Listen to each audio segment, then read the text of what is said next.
Jovan Buha! Buha! Yo, I'm Jovan Buha, Lakers beat writer for The Athletic, and welcome to another Lakers Live Q&A. Been a couple weeks since I've done one of these, so wanted to pop on here and go for about an hour. Hope you are all doing well. Shout out to the late night gang. Shout out to everybody in the chat. Before we get started, you guys know the drill. For those watching on YouTube, please be sure to hit that subscribe button, turn on channel notifications, and like and comment on this video. For those listening on Apple Podcasts, Spotify, or your podcast platform of choice, please be sure to follow, download, and leave a 5-star review. Shout out to Alice, bballer89. Shout out to Britain. Shout out to Heavy Foot Performance. If you guys have any questions, be sure to get those in.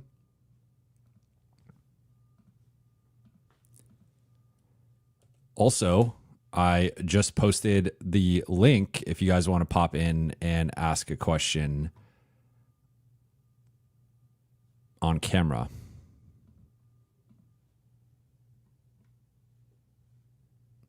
Shout out Craig, shout out Large Laker Fan, Alice, Britton, Pieter, Chris, Hoops. So I posted ASD, Tinky Winky. I posted the StreamYard link if you guys want to pop in there and ask a question on camera. Did a couple of those, but it's been a minute. So if you guys want to ask something, we'll try to keep it to about 2 to 3 minutes per question/interaction. But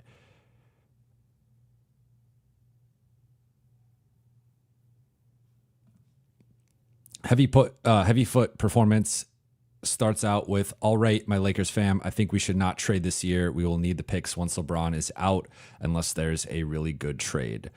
I agree to the premise that the Lakers should be judicious with potentially trading a first-round pick. I think it has to be a clear starter, a trade for a clear starter.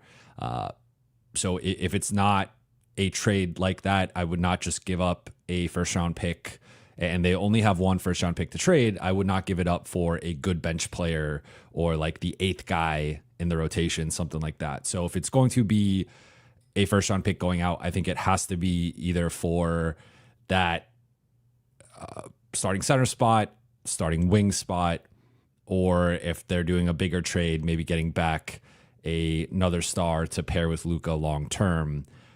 Outside of those three paths, I think they have to be careful with trading any first-round picks. Now, if it's a pick swap, if it's a second-round pick, I think the bar to trade those should be lower, right? And they should be more open to using those draft assets. But I'm with you to the extent of, I think they have to be careful with just making a trade just to make a trade. And you only have so many bullets with your first-round picks. You only have one to trade, right? So that is something that the Lakers have to factor in when evaluating any potential trades and making sure they're not overpaying because they really can't afford to overpay right now.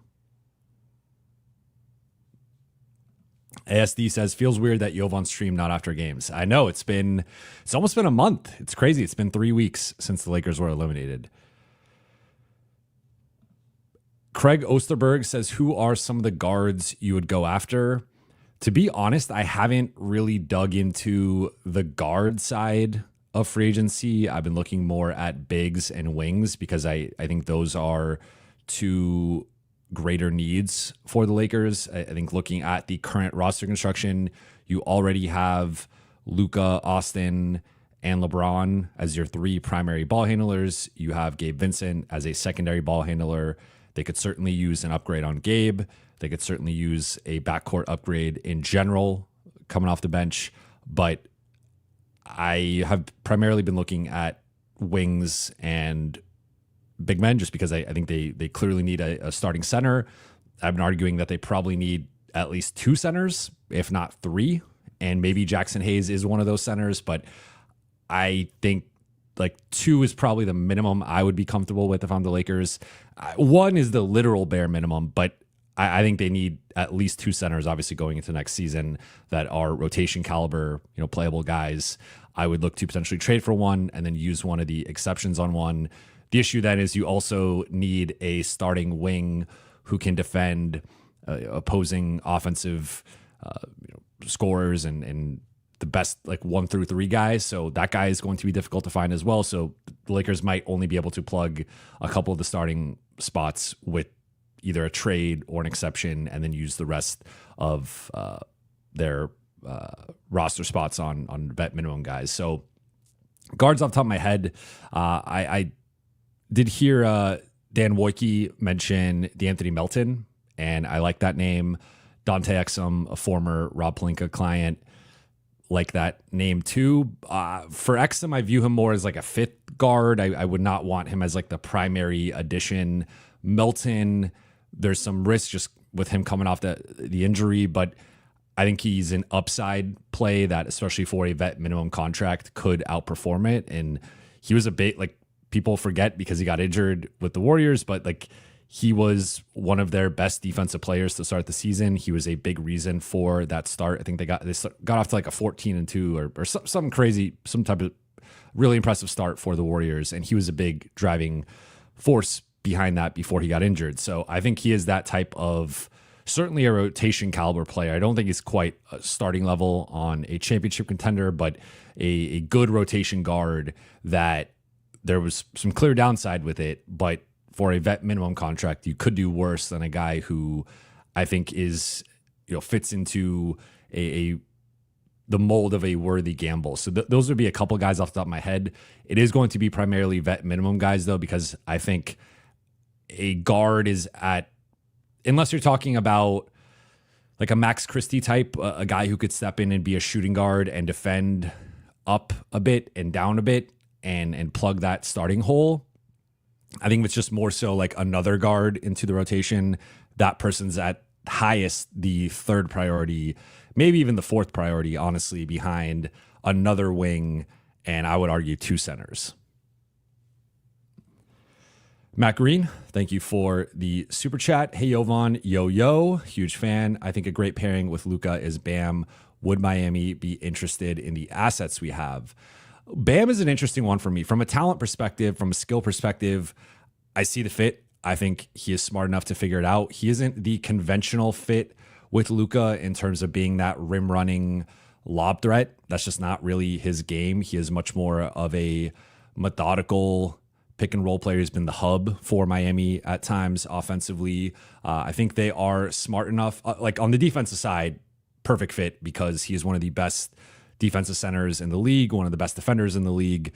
So from that perspective, I think he'd be a clear upgrade on whatever the Lakers have had.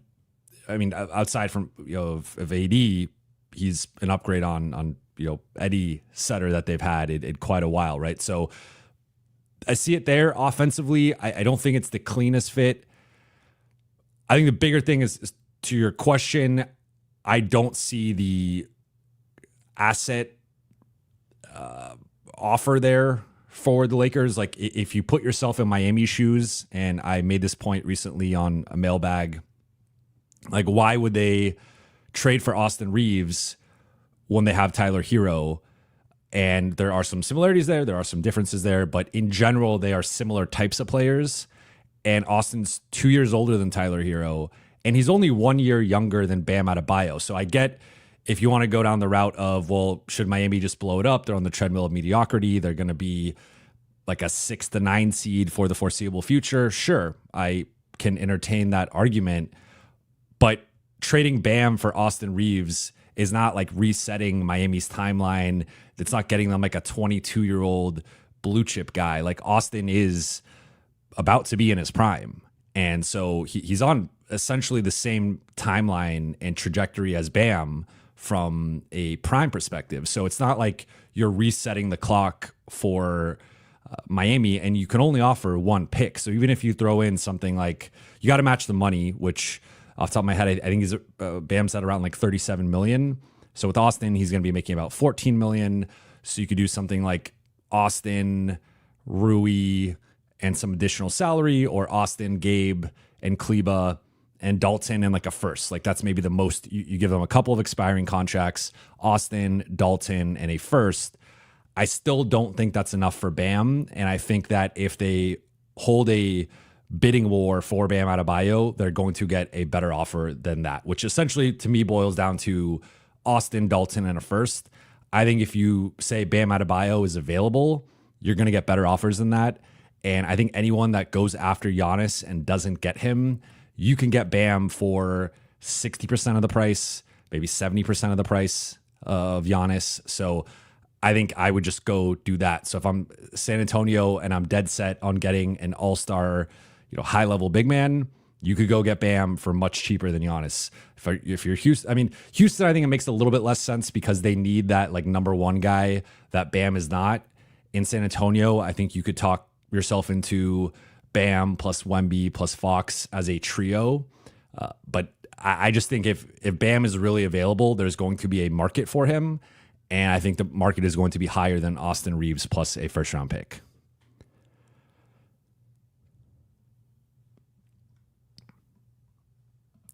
Young Claire, thank you for the super chat. Is Maluak? I know who you're talking about. I don't know how to pronounce his name. I have seen the name. This is the rookie big, who I believe is a Clutch client. Is he a possibility? And then is Wiggins a target? So I don't know where he's. To be completely honest, I have not really dug into the draft stuff, and I've not really heard much on the Lakers front yet in terms of where they're at with the draft. I know they're going to be holding draft workouts over the next month leading into the June 26th draft. But so he's certainly a possibility. Anytime there's a Clutch client in the draft, they're a possibility. But I have not heard him specifically tied to the Lakers, at least not yet.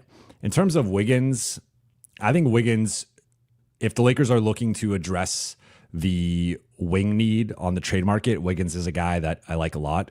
And you can get there probably with some base of Rui plus matching salary. But if there's any way to just do like Gabe and Kleba plus Shake or something like that, for me, any trade where the Lakers can add a rotation player and not give up one of their top six, I would say like the line for me starts at Gabe, where I'd be willing to give him up for an upgrade.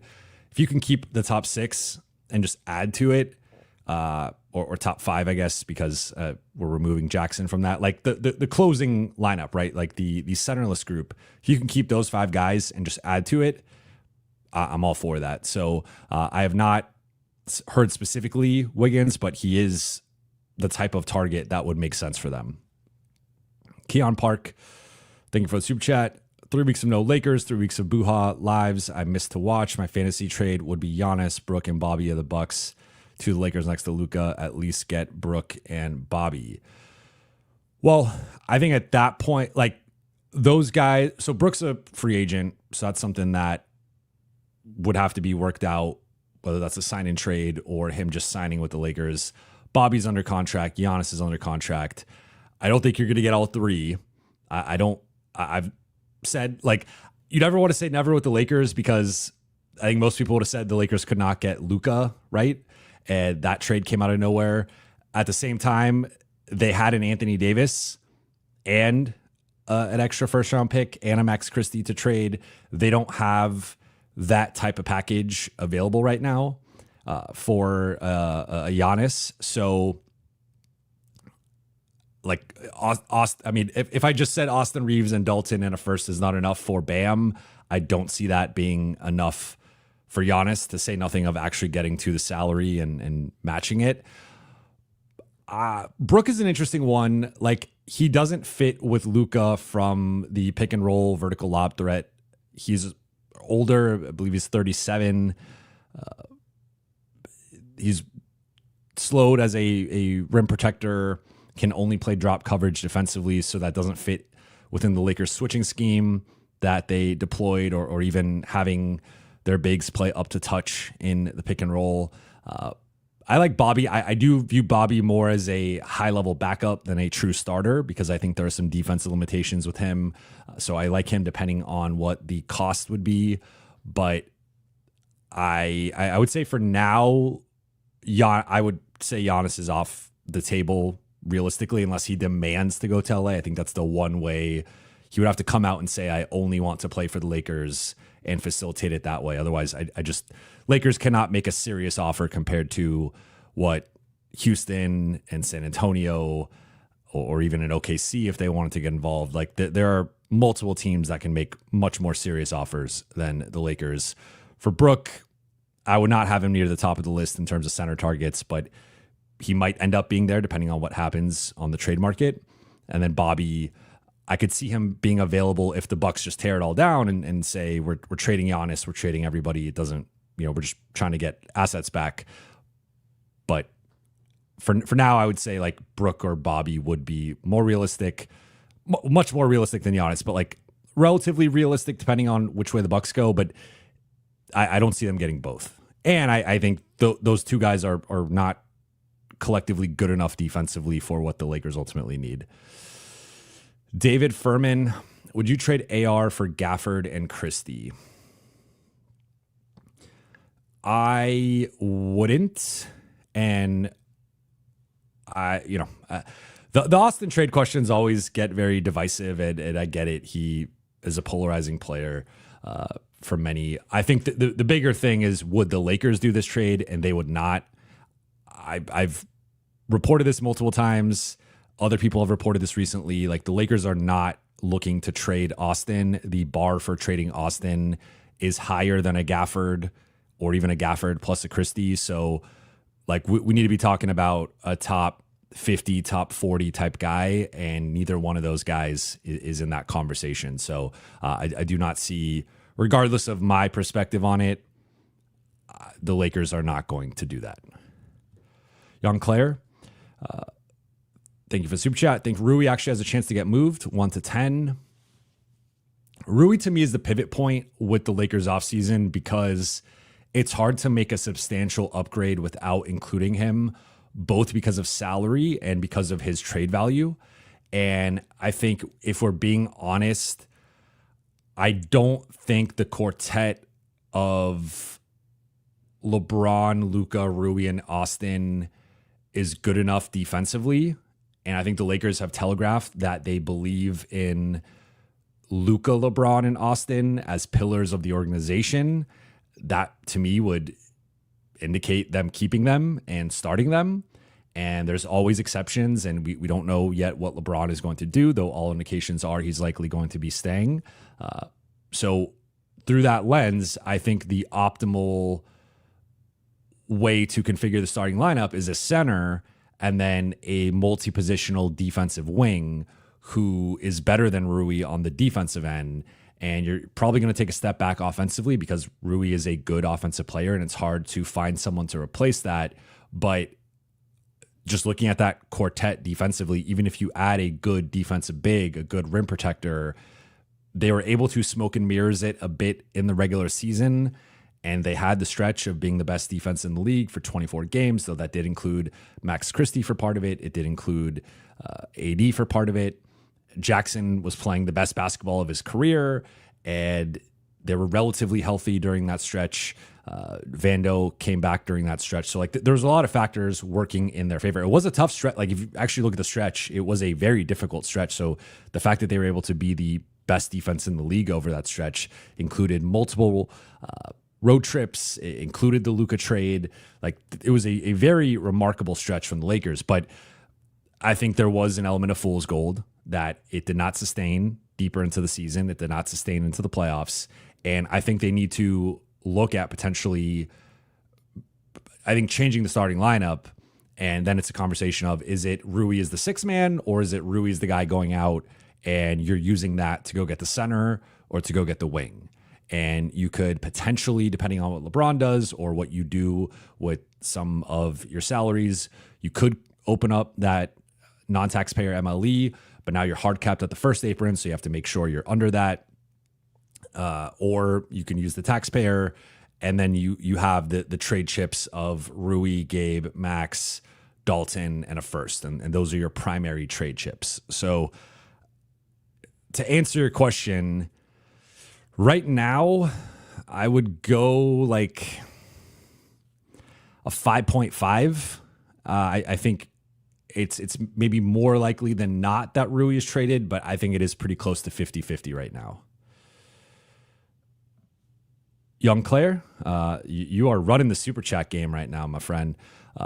What are some of the names you've heard for free agency or trade? So the two most common names that I've heard that I've already talked about on here and other people have reported as well are Nick Claxton and Daniel Gafford. Those are the two best centers that are expected to potentially be available. With Gafford, you already have Lively and AD, and he's up for an extension. He's going to want a raise. So Dallas has to make a decision there with what they want to do with him. And then Nick Claxton has a descending contract, but Brooklyn's in this weird in-between space where they don't have blue chip talent, and they are almost like kind of too good. Like they were too good almost at their own, to their own expense. That's a shout out to Jordi Fernandez and his coaching.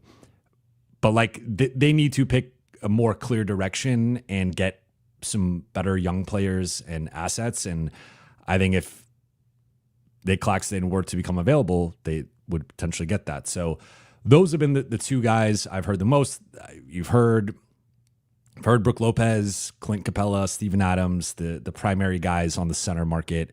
Those have been it's primarily been center talk as of right now, less clarity on the wing front.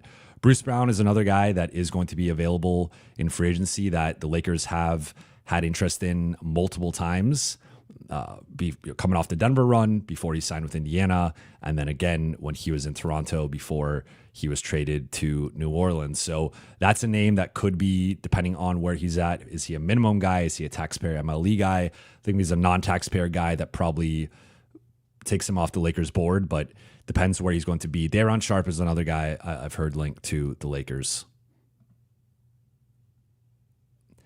Jeremy says, JB with the crispy fade. I try to keep it every 2 weeks. ASD, what if you switch Gafford to Lively? I don't think, if I'm Dallas, I'm not, like, if I'm Dallas and I'm ranking the long-term pieces, it's Flag 1 and Lively 2. I know that AD is, of course, a much better player than Lively. And if you're ranking for like next season, AD's number 2 behind Flag. And I'm just assuming right now that Cooper Flag is going to Dallas. But I mean, Lively is just younger. I thought he was better during that finals run than Gafford was. Now he did look to be a little Luka dependent and has not looked the same playing without Luka, but he also had Najee Marshall as his point guard. So it's like, imagine if Najee's a better ball handler. Like he grew last year as a ball handler and decision maker, but it's almost like if Rui or DFS were running the offense, like how would Jackson Hayes look, right? Like there's going to be some limitations there. There's going to be a trickle down effect, right? So, but Lively is I think a much better prospect, like looking 3 to 5 years down the road. And I don't even know if he's available. I doubt he is, but I think the price would be much higher than the Gafford price. I don't think they're in similar ballparks in terms of cost. Instancism, Braun for Jarrett Allen and DeAndre Hunter. Thank you for the super chat, by the way. I would not do this. And I have some questions about Jarrett Allen, and I don't want to overreact to the Cleveland early exit. I think there were some legitimate things with the matchup and with some of the injuries that they were dealing with. But like, of course, long term, if LeBron's only playing a year, then 2 years from now, 3 years from now, you are getting the higher value overall. But I'm not. I don't know. I've soured a little bit on Jarrett Allen, to be completely honest. I like DeAndre Hunter. It's an interesting trade. Like for Cleveland, you get LeBron, Swan Song. You could shift Mobley to the 5, Braun to the 4. You still have Garland and Mitchell. But I think the Lakers, like, it's interesting. I think like you could argue from a value perspective, it is like relatively close, again factoring in like extending beyond LeBron's next year, but I think that there's an element, like, I think LeBron gives the Lakers a higher ceiling for next season. Rich Center, your intuition points to who? Well, it's tricky right now because like I think if the Lakers had not made the Luka trade, I think my intuition would point to Gafford because I think Gafford is going to be available and there is a clear framework there that the Lakers can get to the salary relatively easily, and it would make some sense, especially if they're willing to put the first on the table or maybe a protected first on the table.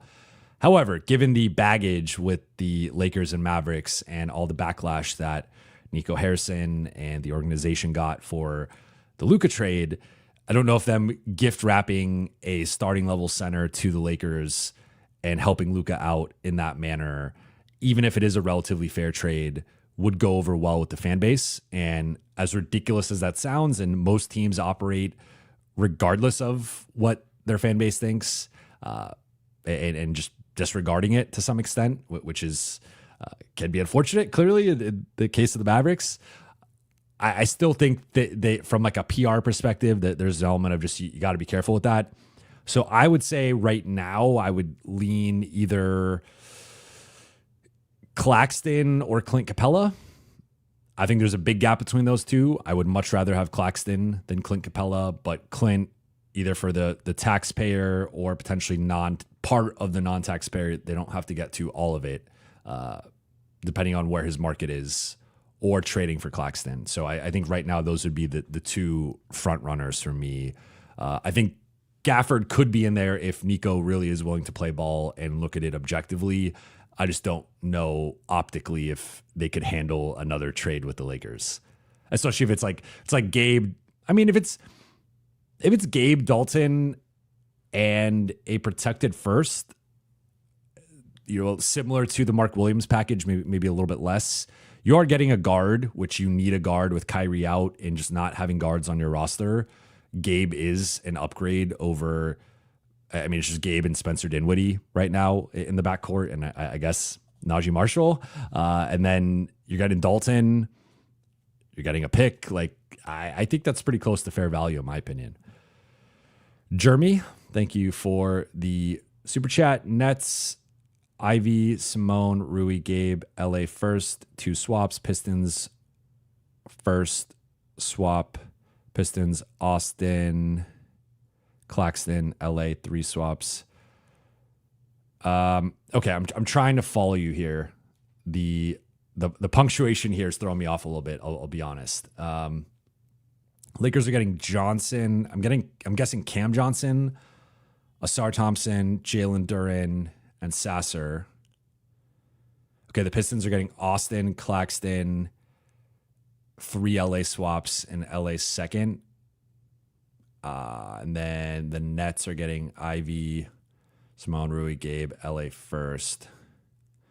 So what's interesting with this is I actually think the Pistons would need to get the first. I think Asar Thompson, I would say, has the most trade value. I would actually probably say Asar and Duren versus Claxton's close, but I think Detroit would actually have to get the Lakers first in this, not the Nets. But then the Nets obviously would want something substantial to give up Claxton.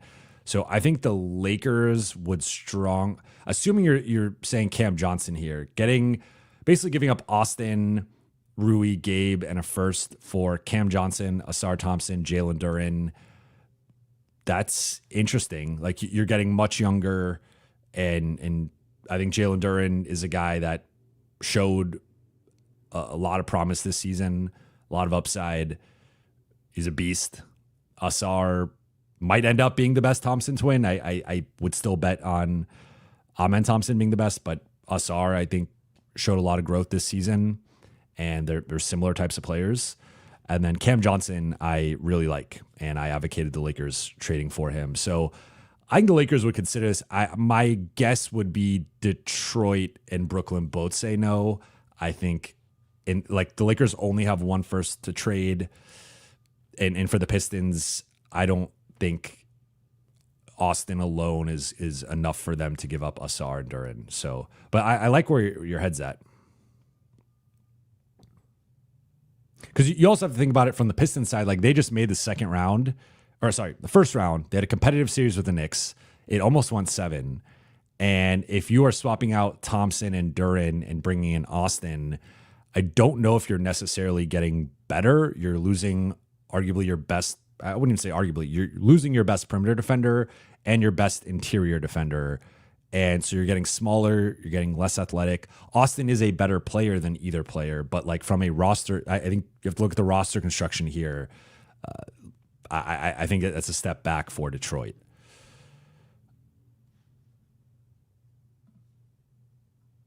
Stephanopoulos, thank you for the super chat. And he spoke to the idea that Braun could walk or demand a trade if he feels like the front office is just tolerating his presence versus actively wanting him back.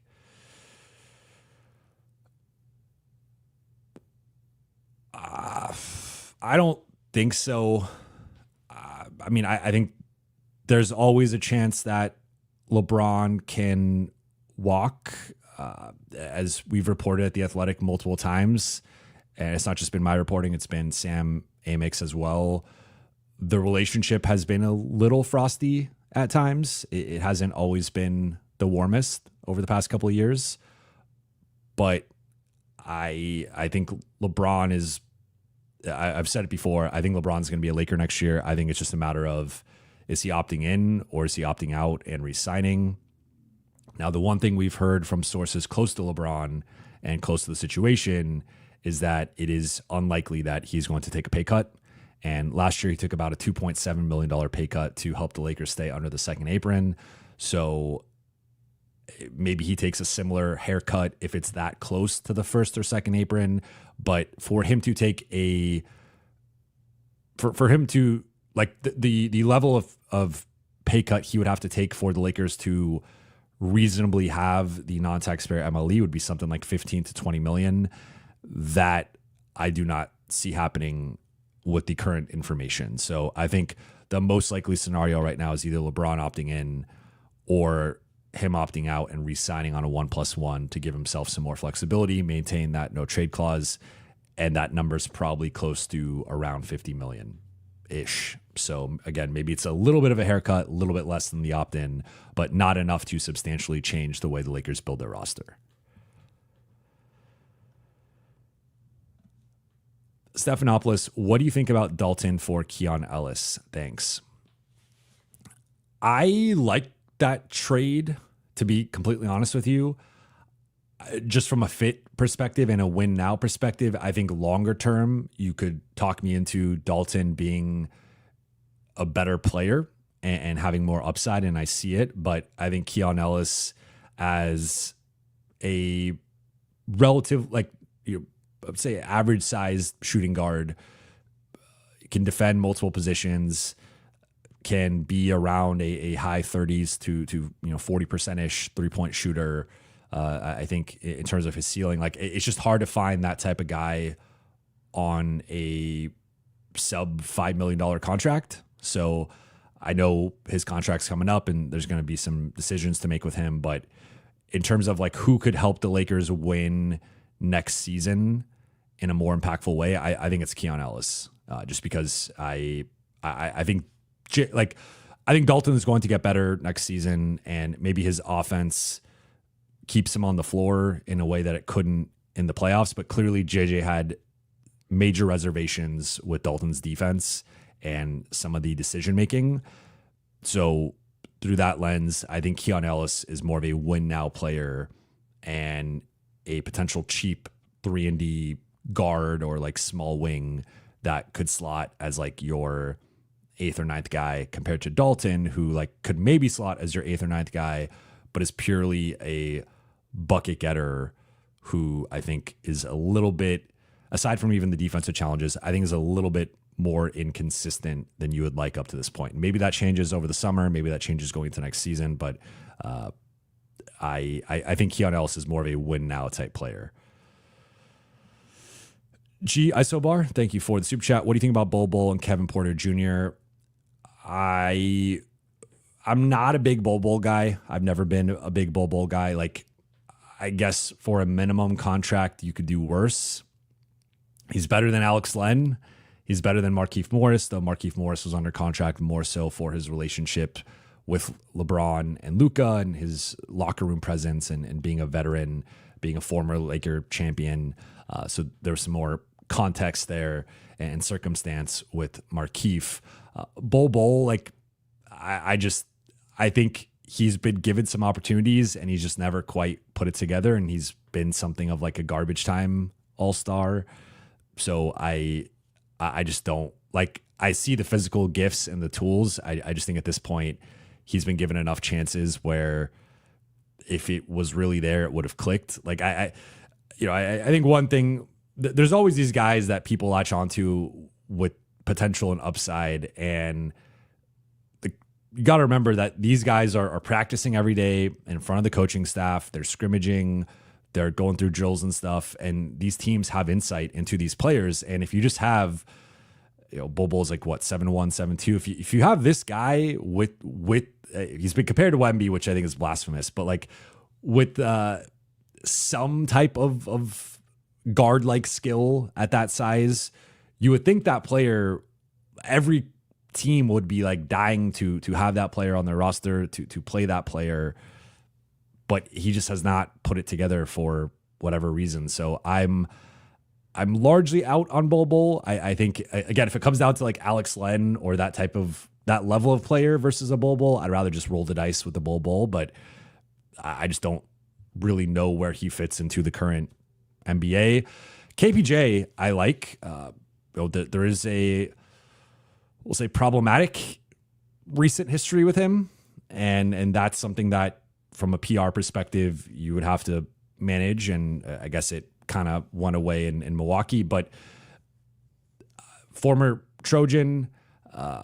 So, I actually met him last summer and we had a nice conversation, but I'm interested in his market because he's one of these guys that came on, more so toward the second half of the season into the playoffs.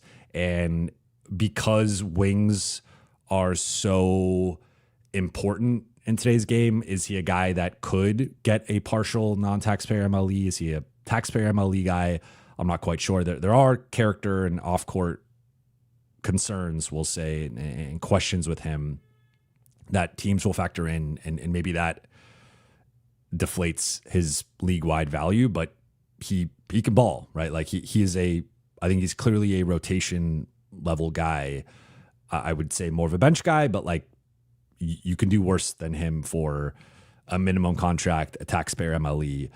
So I like him. I see I missed the super chat.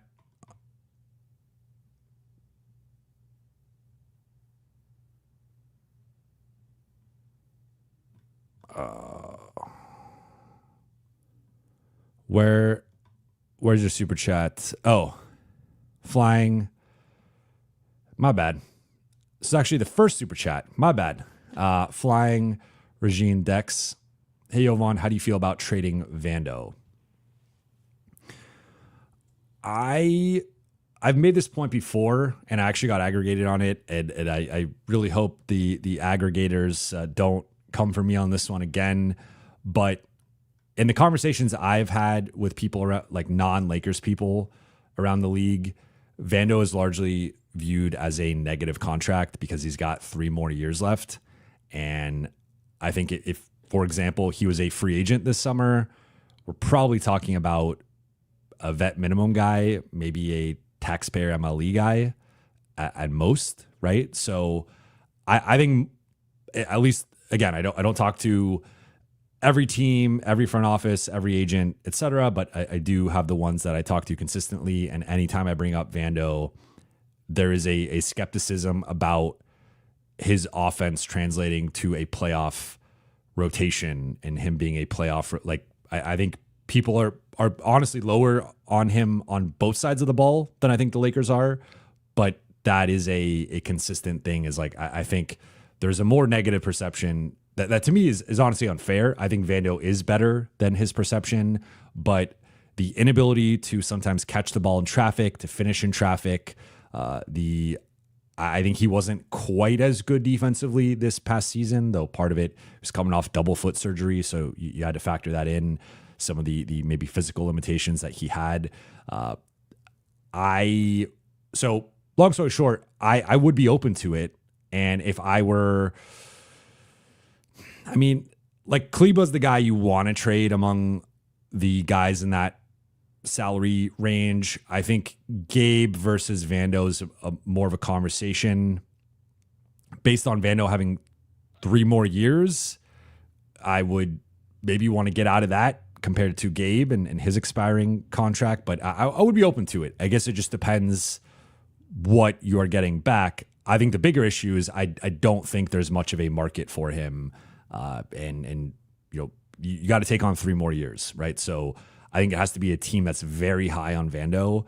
And one of the things that's changing with the new CBA is that the middle class is getting squeezed. And if you go back to last summer, for example, not a lot of teams use the non-taxpayer MLE. And part of that was because it does hard cap you at the first apron. And that is a concern for teams. But part of it too is like, they're just calculating. They're like, we'd rather pay Jordan Goodwin $3 million than Jared Vanderbilt $11 million, right? So it's a little bit tricky for those middle class players who are making between like 8 to 15, 8 to 20 million dollars. Like, you have to be outperforming your contract to really be worth it and to be a positive asset. And I would not say Jared Vanderbilt has outperformed his contract, factoring in the health, but even factoring on the court. I think he's at best been like at his contract and often probably been below his contract. So I'd be open to it, but I think the bigger thing is I don't think there's, I think that's viewed as a negative asset, and that like you would have to attach something to that, whether it's Dalton or a pick or something to send that out.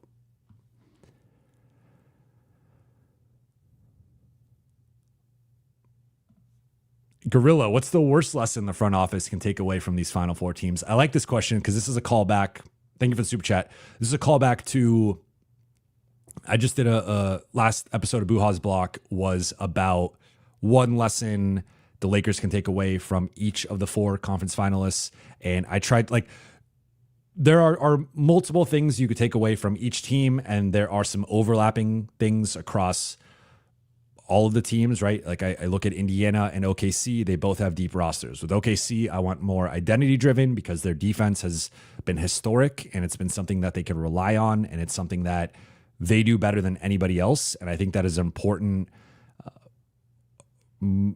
framework to have when building a roster, is like, what are the strengths of our team? What are the strengths of our personnel? And how could we empower that to make this group special at something? Because I think every NBA champion is special at something. And I think when we went back and looked at the Lakers, outside of having a Luka and LeBron at the top of the roster and the individual greatness of those guys, and they both had multiple great performances in the first round, Lakers didn't have something special collectively as a group.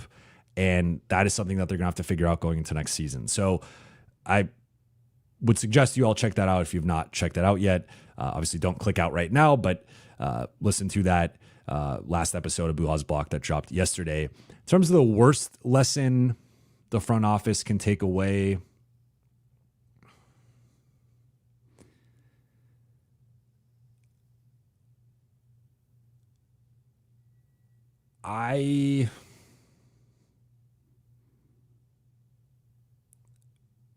that's a good one. I mean, I don't really know what the negatives. I'm trying to think of like the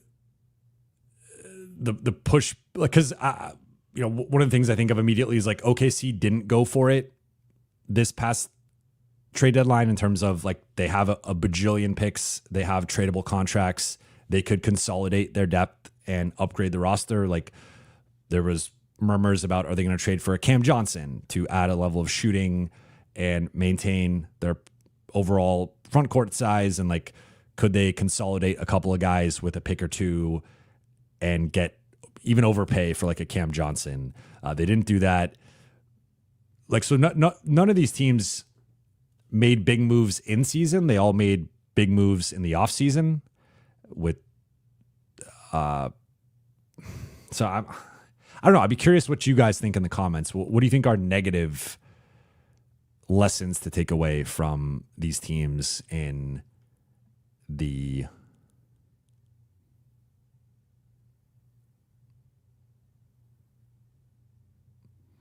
I mean, I guess you could always go with Tibbs like overplaying his guys, I guess.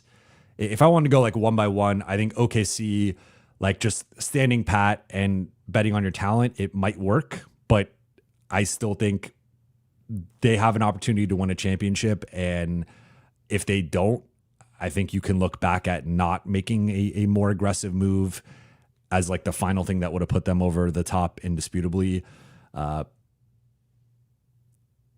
So that, I guess, would be the thing for OKC. With New York, having like, you kind of just need a top 7, but they do play their starters at a godly amount of minutes, and there is some injury risk with that, and or just fatigue risk. It hasn't really hurt them in the playoffs. They've tended to win close games because Brunson is the clutch player of the year and one of the best closers in the game. But that would be something with Indiana. I think they might finally run into like not having the go-to guy. For as good as Halliburton is, they currently don't have a guy averaging 20 points per game, and that's pretty that's unprecedented in modern history of not having that like one alpha scorer. Though again, they've also won close games and beaten team, like they beat Giannis, they beat the Cavs. So I'm grasping at straws here to try and find like negative things. And then with Minnesota, that's a tougher one. I don't know. I guess relying on Gobert. I'm still not much of a Gobert guy. Okay, we got Keone here. Shout out to Keone, L.A. saying that Austin is a viable third option in the playoffs on this roster. The one thing I would say with this is it's not specific to the other conference finalists, but that you're saying that's a lesson they should not take away from this postseason. I know I missed a few super chats.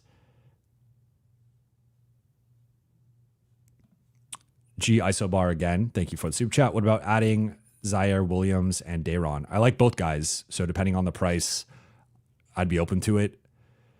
If they're minimum guys or maybe partial taxpayer guys, I like either one. So yeah, I'm a big Day'Ron guy. I like Day'Ron a lot.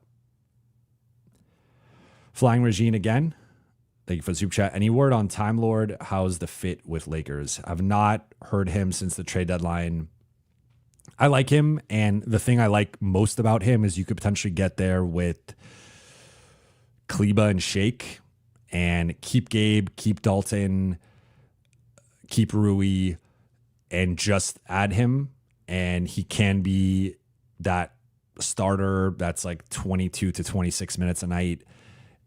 And then you find, maybe you use, like, could you get a Steven Adams? Could you get a Clint Capella with the taxpayer MLE? And then all of a sudden you get a wing, and then you find a bargain center with a minimum contract.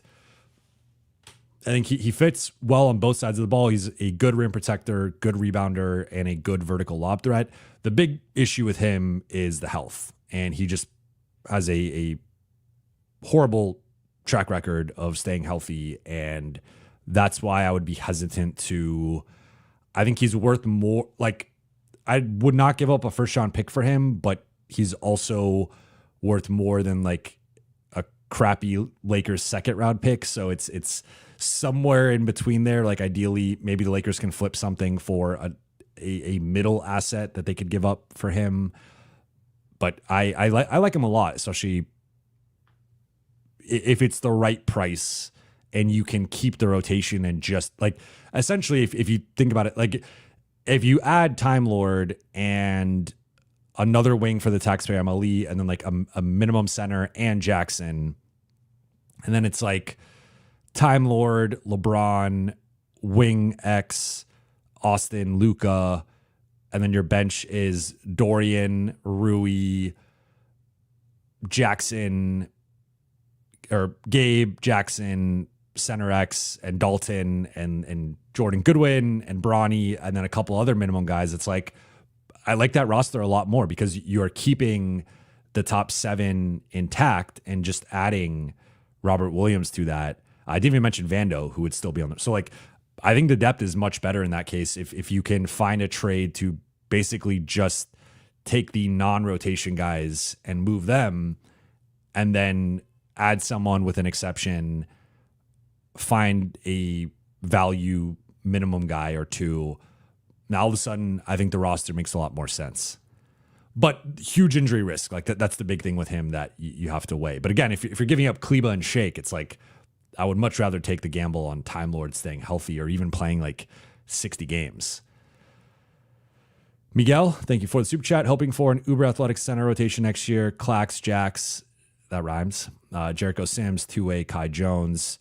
You also have Trey Jemison on a two-way contract, though I wouldn't put him in this like uber athletic conversation. I like where your head's at. I like Jackson and Jericho Sims as backup bigs.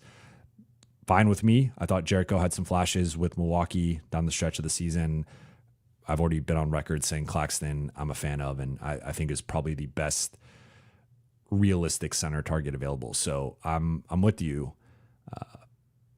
Kai Jones is interesting to me. Of course, some downside and some risk there, some questions, but he's an interesting one. Stephanopoulos, thank you for the super chat. Thoughts on trading for Ayton if LA also lands a pick? Hope you enjoyed a well-deserved break. Offseason sounds like it's going to be busy. Thank you. Thank you for multiple super chats. I was just listening to LFR talk about Ayton, and I am more on the Pete side than the Darius side with Ayton. If the Lakers are getting a pick back, you can talk me more into it. But if it is something like, because he's making what, like 35? So you can't even get there with just Gabe and Kleba. It's got to be Gabe, Kleba, and Rui, or Rui plus one of those two plus something else. And it just, yeah, that's a little too rich for me. Ayton's Ayton, if Ayton hits and it's the 2021 Ayton that helped the Suns get to the finals and he's rejuvenated, like that guy held up against Jokic fairly well in that series, right? He was a double-double monster, and that was the best basketball of his career, but he just has not been that player since then, and we see flashes of it, but it's not consistent. I have real questions about his motor, questions about his defense. He can be a lob threat, but he's not like one of these. He's not a Lively, Gafford, Claxton, even Jackson level roller lob threat type, Robert Williams, etc. Like those types of guys. So it's not the cleanest fit with Luka either. But I think Luka would find a way to maximize him. It depends on if they just got a straight up first round pick, I would consider it. But if it's like a heavily protected pick, I don't know. I'm lean more against Ayton. I just don't. I don't know if you can win a championship with him, to be completely honest. Ryan Lucas says Reaves got to go.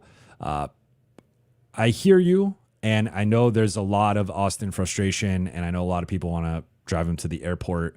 I think the big thing is like, show me the Austin trade that makes sense, and show me the Austin trade that's going to make sense to the Lakers. Because again, we can sit here and we can theorize and we could come up with all these hypotheticals about Austin for this guy, Austin for that guy. It's going to come down to, how do the Lakers feel? And the Lakers have a really high bar for trading Austin. And I've said this before. I've seen him traded for Bam and for Triple J, which I think are both unrealistic. But I've also seen him traded for Jonathan Isaac, or Goga, which I think is also unrealistic and completely undervaluing how good Austin really is. So I think it's got to be somewhere in the middle of those two extremes, probably more toward the Bam Triple J type, but not quite at that level. But I think I've yet to really see an Austin trade that makes sense for both sides. And I think in general, I think people are undervaluing how the Lakers feel about him. Because again, it doesn't matter what I think, it matters what everyone thinks to an extent, right? Because you're entitled to your opinion, you're entitled to your perspective, but like what matters is what the Lakers think. And I just think a lot of the Austin trades I've seen are far worse returns for Austin than the Lakers would accept. And we could debate whether they should accept that. And that's part of, I guess, what we're doing here. But the big thing is the bar to trade Austin is very high.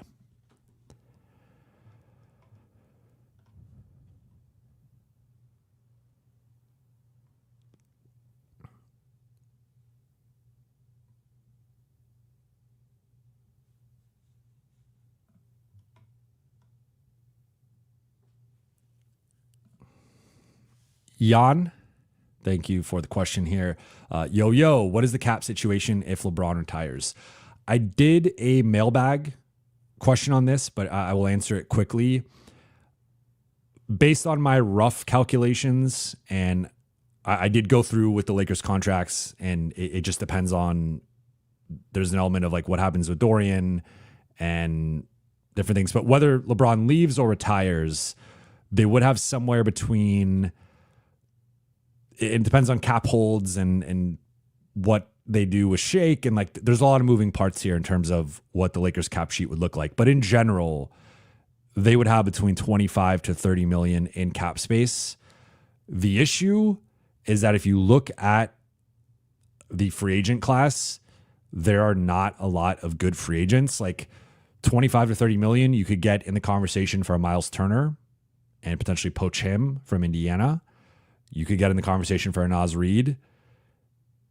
I mean, you could have your pick of Brook Lopez, Clint Capella, like Steven Adams, maybe a couple of those guys, like whatever, but you're taking a step back. You're not replacing LeBron with another star in free agency. There is not that type of guy available. It's like, you're not even getting to like the James Harden level of guy. And I don't think you would want James Harden, especially with Luka already on the roster, but it's not, this is not really the summer to have cap space. So if I were the Lakers, I would probably look to try to sign guys to 1-year deals or 1+1s with a team option, and then roll over, almost view this as a gap year if LeBron left or retired, and then look to 2026 as the big summer of either Luka's re-signing or he's already extended. Austin has his contract situation, and then you have multiple high-level all-star, all-NBA free agents. You could do sign-in trades. You could do just straight-up trades. You could sign people. Like you have a lot more optionality in that summer. Lakers could have somewhere of like, I want to say like 70 to 80 million in cap space. That they have pretty clean cap sheet. So I would be wary of messing that up if I'm the Lakers with a short-sighted move of, spending your cap space on a player who's not really worth it.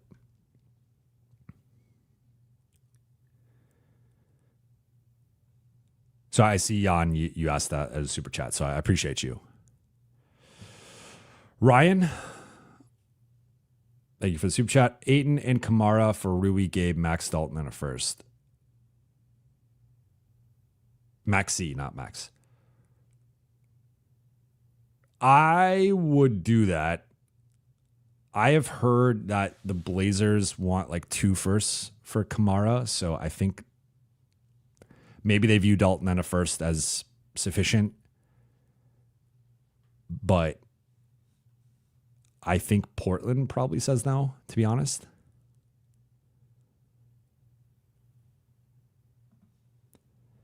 Jay Spares, thank you for the super chat. LOL, quote, a lot of people want to drive AR to the airport, quote, end quote. Good quote. Jovan, my gut says LeBron has 2 years left. What do you think 1 or 2. Also, any chance he leaves for Cleveland feels like not 0% chance. I've answered this before. It's a tough one. I lean more 1. Like if I was putting an official prediction, I'd say like 1.4 years. So I'm not quite leaning more toward 1, but I think it's closer to 50-50 between 1 or 2. I think we'll get a better sense depending on what he does with his contract. And if he makes an announcement before the season, I do think he will have a retirement tour, a farewell tour. And he's too great and special to not have that. So I think we will have a sense of when his final season is. Any chance he leaves for Cleveland? I mean, he would have to take a minimum contract, which just wouldn't, unless the Lakers are trading him. Like if he opts in and gets traded, it just doesn't really make sense to me. So I would not say a 0% chance. I would say a single digit % chance. And then in general, I think there's a single digit % chance he leaves. And then you want to say like single digit % chance he retires. So like I would put it 85 to 90% chance he's back with the Lakers in some capacity. Stephanopoulos, thank you for super chat. My only pushback when not trading AR is he's not worth 35+ million to a Lakers team with Luka on it. In my opinion, I deal him for any 2 of the Rockets' young Bulls. By young, Rockets got a lot of young Bulls. So I mean, are you talking Amen Thompson, or are we talking Jalen Green? Like which level of Rocket are we talking here? So I've said with Austin, the other thing that I don't think people talk about enough is that Austin is functionally an expiring contract. So if you are a team trading for Austin, you have to be confident that he's going to want to stay. And if you are willing to put that level of money on the table, I'm sure he would consider it. But depending on where he goes and the situation, like Austin wants to win. Austin is a competitive dude. He cares about money, and I assume money will be the driving force or big factor for whatever he decides in free agency. But I don't think Austin's one of these guys who's just going to go take $35 million to go play in Charlotte or pick whatever your favorite Washington or one of these places where he's going to be winning 25 games a season. Like I think for him, the sweet spot would be somewhere he's going to get paid and somewhere he's going to be in the playoffs and have a chance to compete for a championship, go on a deep playoff run. So point being, like, I think that's another factor within the Austin conversation that I don't see brought up enough is like teams trading for him have to have a certain level of confidence that they're going to retain him, and you're going to have him for the 1 year of great value as a $14 million player. Then you have to pay this guy $30+ million starting in 2026. Otherwise, he's going to leave and go get that money somewhere else. So that's another factor within the Austin dialogue. I have suggested that I think the Lakers should ride out this year with him and then see how the season goes. Like maybe come trade deadline, if the season's going off the rails or it's not going the way you expect, you could look to explore his trade value at that point. I don't think he's going to turn into a pumpkin and all of a sudden regress. So I'm not looking at that as like a real concern. But give it another season, see how it goes. Luka has functioned well next to other high-level ball handlers. He's played really well with Jalen Brunson. They made a conference finals together. He played really well with Kyrie. They made a finals together. Those guys are on a different level than Austin, though I would contend that Dallas Jalen Brunson was not, like, I think you could even argue this regular season version of Austin was better than the regular season version of Brunson. He went to a different level in the playoffs, and Austin is not on the level, of course, of like current Brunson or current Kyrie. But I would contend just by sheer size alone, and I think by defensive chops, like he's a better defender than both of those guys. So Dallas found a way to make it work with those guys in the backcourt next to Luka. And I think there's a way for the Lakers to make it work depending on them putting the right pieces around them. But I think the issue with Austin in some ways is his contract. He is such a value on that contract that it's hard to get a similar return on that value, where if you ride out this season, you sign him next summer, and then you maybe go to the 2027 trade deadline and then explore what you could get for Austin on a $30 to $35 million deal. Maybe you can package Austin plus something, plus a pick for another star, and that's how you get that second guy or whatever, depending on who it is or what the context is. So I certainly, like, there are players and trades I'd be open to if I'm the Lakers for Austin. I don't believe in just trading him just to trade him.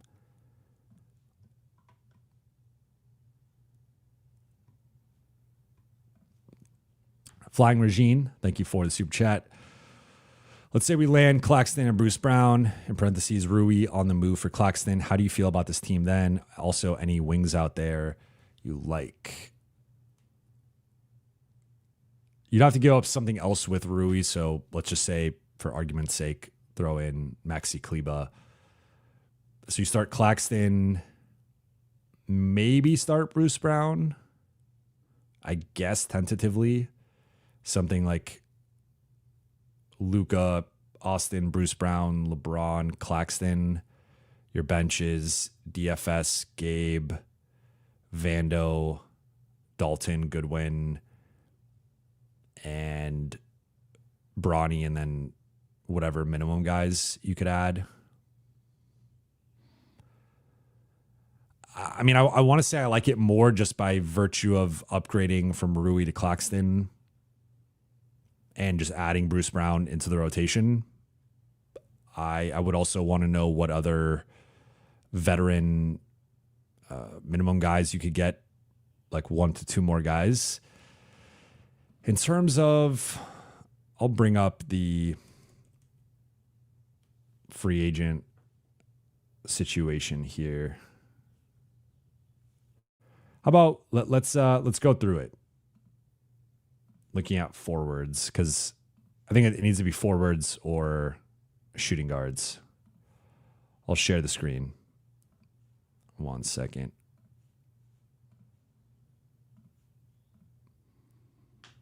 All right, let's go through it here. So this is sorted by average annual value, which is just average money you're being paid per year.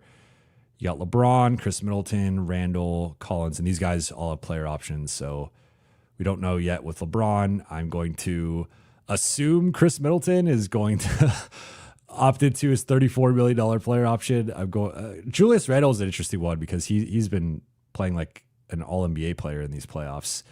John Collins, I think, is going to opt into that 26.6. Got Duncan Robinson, DFS. Bagley, that's a crazy contract, 12.5. I forgot. Well, so Portis has a player option, 13.4. Maybe when I was talking about Portis earlier, I forgot that. Wings.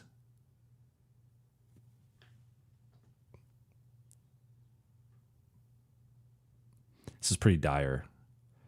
Zaire Williams.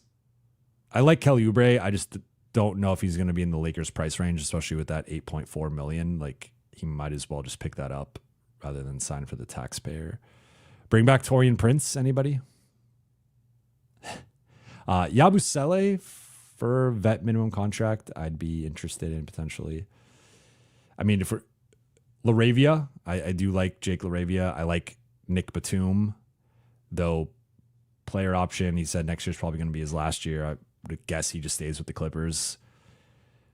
I mean, if we're going through it here, the forward situation is not good. You got Keon Ellis, $2.3 million team option. I'm going to assume Sacramento picks that up. This is pretty uninspiring. Yeah, I mean, I'm not. If we go to shooting guards specifically, Harden, Brown. I'm trying to think of realistic guys here. Could Gary Harris be available for the taxpayer MLE?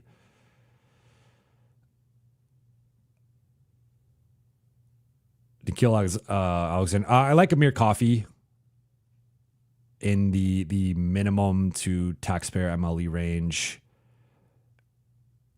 Burks is fine as a minimum guy. Gary Trent.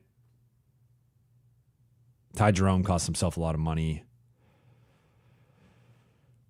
Keon Johnson. Again, not an inspiring list here of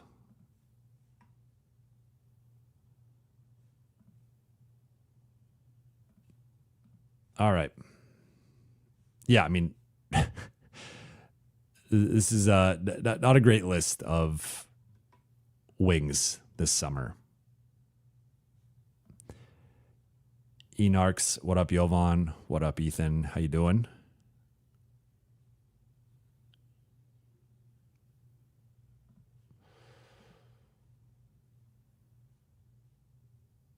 Looks like I missed the super chat. One sec. Britain, thank you for the super chat. Sorry, I missed it. Save our assets to get a 3D wing and get a couple stopgap centers like Sharp via sign and trade / sign Capella. How much does that help this season?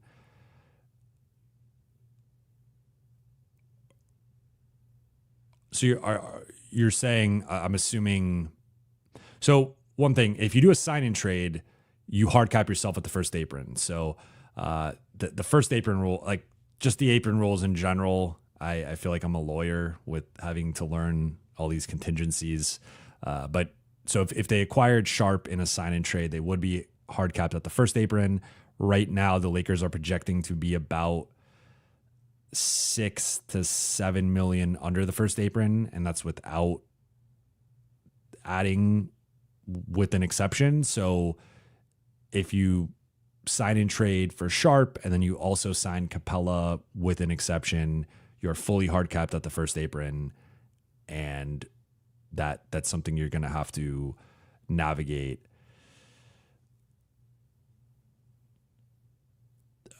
I mean, I guess the one thing with this is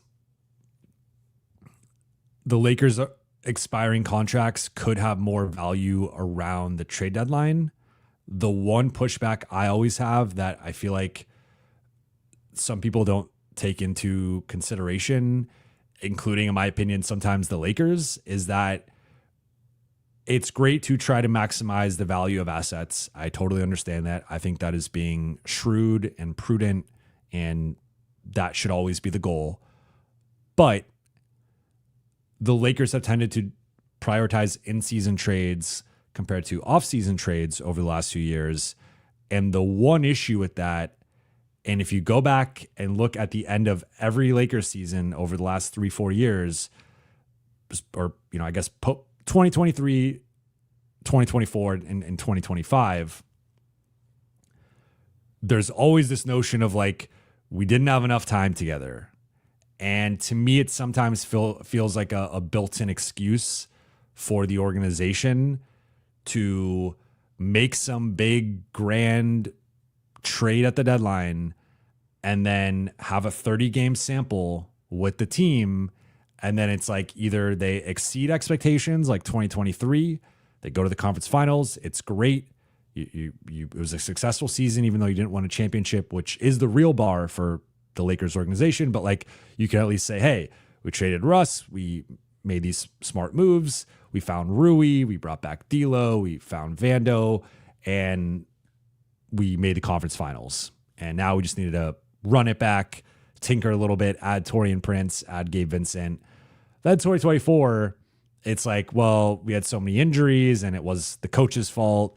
And I do agree to an extent that it was the coach's fault, but there's kind of that excuse. They didn't really make big moves in the 2024 season in terms of trades. But then 2025, it's the same thing where, of course, like, you make the Luka trade 100 times out of 100 times, so I'm not holding that against them. But there's just kind of this notion of when you make a midseason trade, you kind of get to hide behind it from a results perspective and just be like, well, look, we had 20 to 30 games with this group. Like, wait till next season. And then it's like, okay, well, if they don't make a move this summer and they just run it back and maybe do a smaller move or two, if they wait till the deadline, then they make another move. And then if they lose in the first round or the second round, it's like, well, we only had 20 to 30 games with these guys. And like, next year needs to be about continuity and like, making a couple tweaks. And it just feels like that is continually an excuse with them. And I take issue in that. So I would actually prioritize building the roster now, even if it is a little bit more expensive, even if you're not getting the maximum value on some of these guys.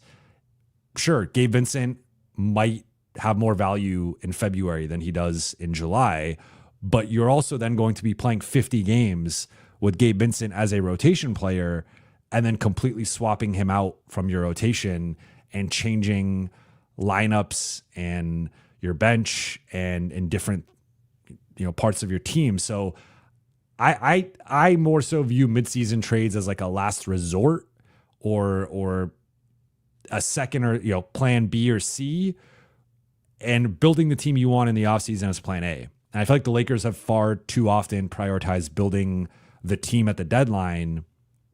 And in some ways, it just gives them cover from the results, which I don't agree with. And I think is the issue with building.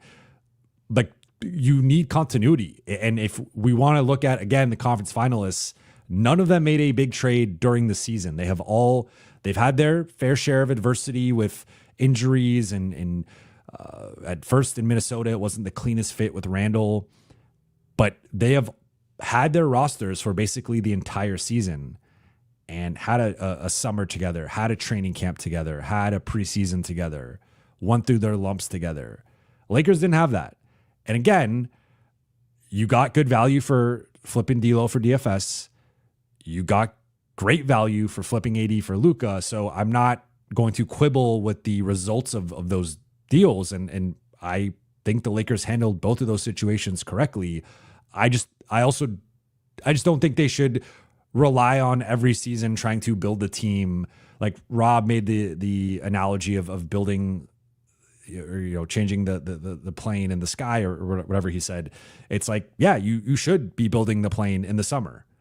And then if you need to put a new stewardess on the plane, if you need to get new snacks, if you need to get new drinks on the plane, you do that in the season. But you're not taking a wing off the plane in the middle of the season and expecting to land it properly.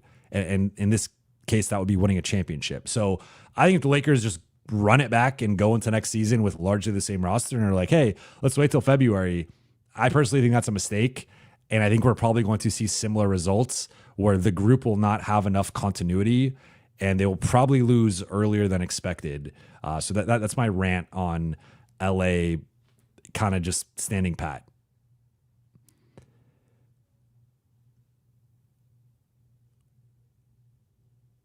Keon Park, thank you for the super chat. Would you trade Luka for Giannis if possible? Every current Lakers player, including Braun, could fit well with Giannis. Then Luka. Giannis could be the next Braun when Braun retires as point forward. I would not.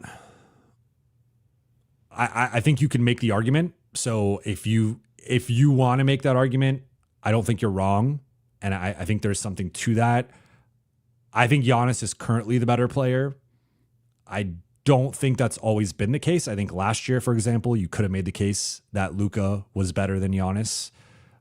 In this regular season, he averaged 33, almost 34 points a game, basically 34, 10 and 10. He didn't quite hit the triple double numbers, but he was right there, led the team to the finals. I think they are they are pretty close in my opinion. But the big factor for me is that Luka's 4 years younger than Giannis. And when looking at Giannis has been a beacon of health, but you wonder how long that can sustain. He's been something of an Iron Man, but he has more mileage on his body. He has a very physical style of play. So I wonder how is Giannis going to age at 33, 34, 35. I agree with the premise. I think Giannis is better right now. So if you want to look at it through that lens and make that trade, I get it.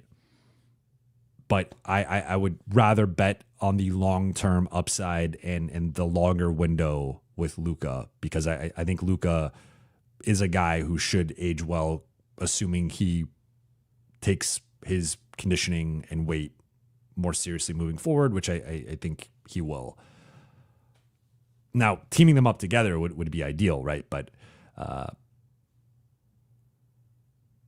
yeah, I mean, Giannis is 30, going to be 31. I think it changes the timeline a bit. G Isobar, what about Mathurin as our small forward? Indy has to shed. Thank you for the super chat. This is like what I like about this question. So I like Mathurin, and if he was available, I'd be open to it, and I'd be willing to trade something, Rui as the foundation or an expiring, figure out the money. One thing with this that I want to make note of is like teams are about to be squeezed with the first apron and second apron and these mechanisms that are functionally a hard cap and designed to force teams to stay under certain numbers. So I would not be surprised if certain guys shake loose, and the Lakers are then going to have some decisions to make in terms of, like they might have multiple guys. Like like Boston, for example, is going to have to make some tough decisions. Is a Bruce Brown, is a Drew Holiday available? Is a Kristaps Porzingis available? Is a Jaylen Brown available? Right. And you could look at Indiana, and they're like, I think Mathurin is an important part of what they do. And if they make the finals or win the championship, I think they probably look toward a different player or players to move on from rather than Mathurin. But there are going to be players that shake loose because of difficult financial decisions that teams have to make. And I think the Lakers are well equipped, especially if it is a situation where a player has multiple years left and the Lakers can give them salary relief with their expirings. The Lakers could end up finding a gem of a trade or even a couple. Like, I think the real path here is if you could do some combination of, if you could flip, the more I think about the offseason, if you could flip Rui, Gabe, Kleba, Dalton, and a first, those 5 assets, which I think are their 5 most realistic trade assets and 5 like best assets that, again, I think they're going to realistically be moving. I'm not including Austin for now. If you could use those 5 assets to get back 2 starting level players, a center and a wing, and then also use one of your exceptions, be it the taxpayer or the non-taxpayer, for another rotation caliber guy, that's when you're cooking with something where you're essentially turning Rui and Gabe, like from a rotation perspective, Rui, Gabe, and Dalton into 2 starters and another high-level bench player, and then strike some gold. You got to do the best you can with the vet minimum guys. Like, that's how this team really improves.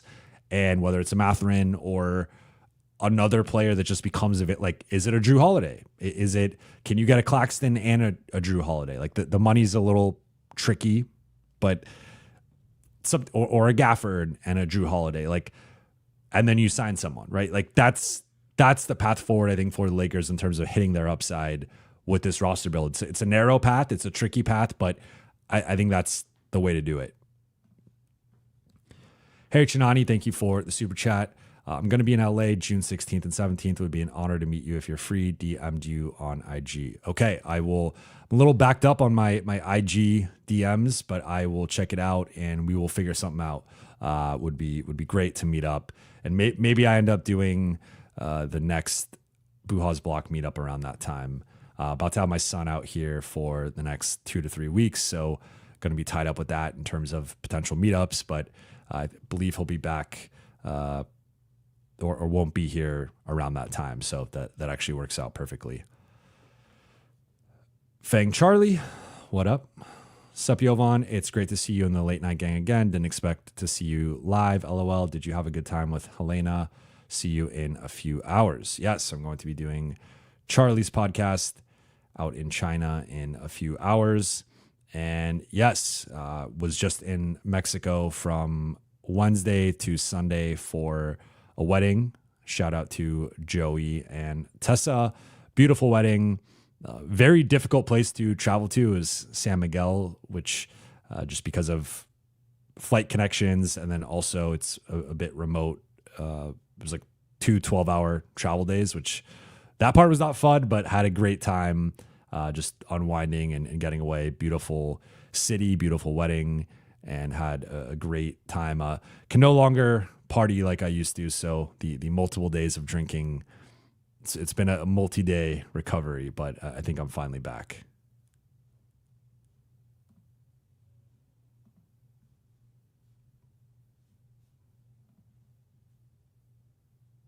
All right, I'm going to go about 5 more minutes. Naturally, I went over the 1 hour I said.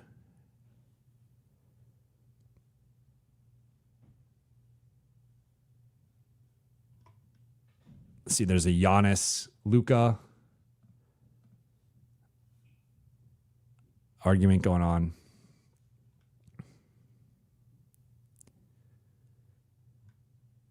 All right, any final questions before I wrap?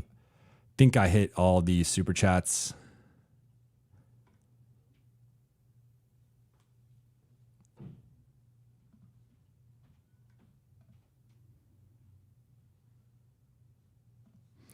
GRS with an interesting one. Trade DK for Misi and a second. I would do that.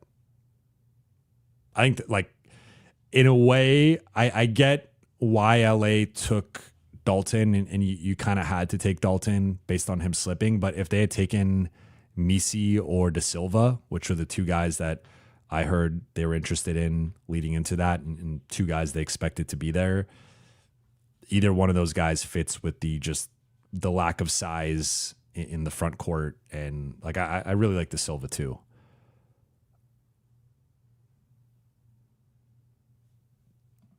Sky Falcon 5, Jovan, do you think the Lakers will be in any draft day trades? They haven't been recently, other than potentially purchasing a second round pick. That could be an option as always, but I wouldn't expect it. I wouldn't necessarily be surprised. Like, that's when they get access to more of their future picks in terms of, I believe they don't have access to the 2032 first round pick until the draft starts. And then they could pick between 2031 or 2032. Can't trade both, but can trade one of them. So always a possibility. I will say, like I say it every year, Rob moves in the shadows. So just because you're hearing something doesn't mean it's going to happen. Often the things you hear don't happen. Bowen, thank you for the super chat. I don't see a question, but I appreciate it. But I see there's a follow-up here. Would it make more sense that the Lakers would be more competitive for a championship after LeBron retires?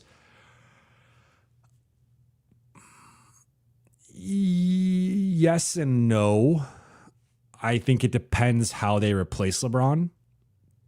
They replace LeBron with Giannis or Jokic, and all of a sudden they have like 2 top 5 players, 2 top 3 players, and they just have an overwhelming level of top end talent.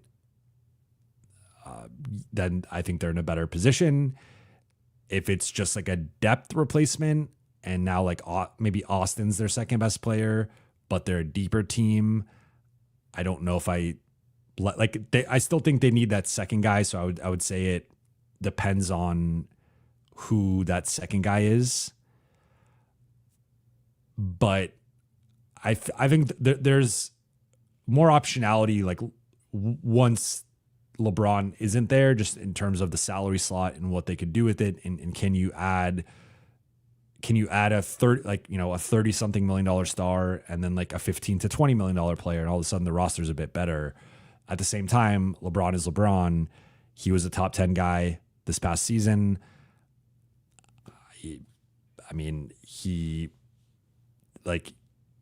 It's hard. Like, it's a high bar to find a better number 2 than LeBron. I think that the bigger thing is that like LeBron just might only have 1 to 2 years left. So there's just a little bit of uncertainty and limbo with the Lakers right now in terms of their future and the best way to build a roster. So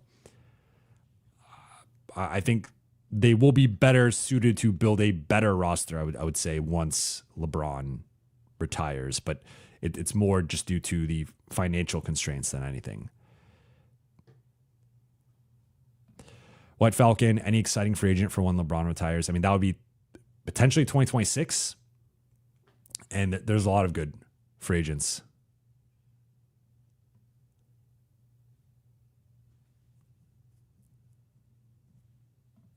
L.A. says if they could turn AR, DK, and draft picks into Dyson Daniels and Claxton, that would be perfect for Luka. I agree with that. I think both of those guys would fit perfectly. Diego says my ideal offseason would be flipping Maxey and Shake for Time Lord and signing Capella to the taxpayer. I like both of those moves. And then I guess you got to hope you strike some gold with a wing in free agency, vet minimum guy, but maybe you can also do a separate move of flipping Gabe or Rui for something.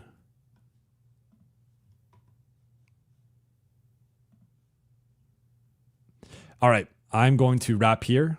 Appreciate you all for tuning in on this Wednesday afternoon. I will be back tomorrow with Trevor Lane of Lakers Nation. We're going to be looking at some offseason questions and talking about the different paths for the Lakers moving forward, talking about some of the recent news. So be on the lookout for that tomorrow. Also, as I said earlier, if you've not checked out my last episode of Buha's Block, please check it out. It is one lesson the Lakers can learn from each conference finalist about either their roster build or their style of play or some combination of both. But that will do it. Thank you all so much for watching and listening. For those watching on YouTube, please be sure to hit that subscribe button, turn on channel notifications, and like and comment on this video. For those listening on Apple Podcasts, Spotify, or your podcast platform of choice, please be sure to follow, download, and leave a 5-star review. I'll be back tomorrow. I will talk to you all very soon.